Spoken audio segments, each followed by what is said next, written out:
Good afternoon, ladies and gentlemen, and a very happy now. It is said that there are always three kinds of people in any given society.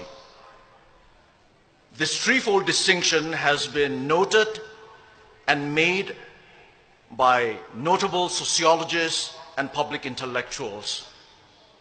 But this threefold distinction of the three kinds of people, it was first identified and first stated by the supporters and founders of democracy in ancient Greece. For the Greek people, the people who in many ways gave us the modern civilized world, for the Greek people, the first kind of people in any given society are the idiots. For the Greeks, the idiot is not necessarily someone who is mentally deficient. Rather, for ancient Greek people, the idiot, they said, is someone who is a totally private person, a totally self-centered person, and a totally selfish person. They called him the idiot. The idiot, he is always out for his personal gain and his personal interests. He does not have a public philosophy.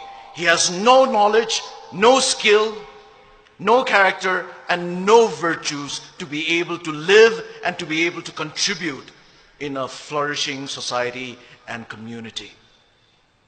He's all out for his personal pleasures and for his personal treasures.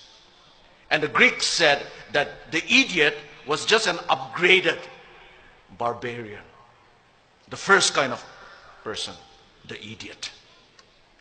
But the Greeks also said that there is a second kind of people in any given society. And the Greeks called these people the tribes people.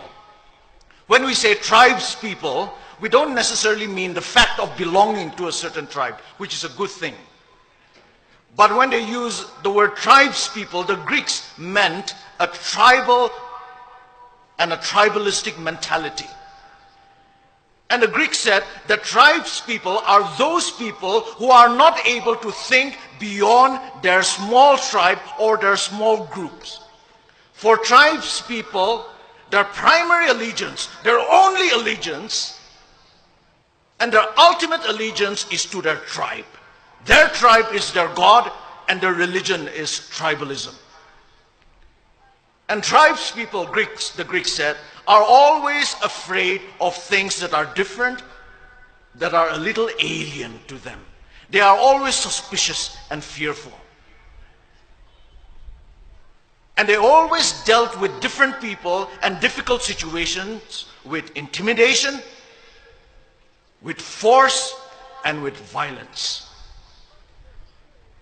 And the Greeks also said that the ideal person for tribes people is the warrior, because tribes people are a war-making people. Their ideal is the warrior. But it was not so for the Greeks. For the Greeks, there was another kind of people, another kind of a person, and that was the ideal person. And the Greeks called this ideal person the citizen. The citizen. And here when we use the word citizen, we are not talking about legal status or political status. We are talking about the idea and the ideal of citizenship. And who is the citizen?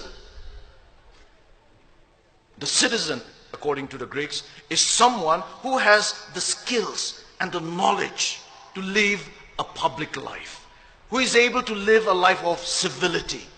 The citizen recognizes that he or she is a member of a commonwealth and thus strives for the common good. That is the citizen. The citizen, yes, he or she knows his or her rights in a society. But he or she also knows his or her responsibilities to society. The citizen can fight for his rights, but always with an awareness of and with a respect for the rights and interests of others, of their neighbors, of the smallest of minorities, and of the worst of their enemies. And it is citizens, the Greeks said, that make and that make up a civilized society.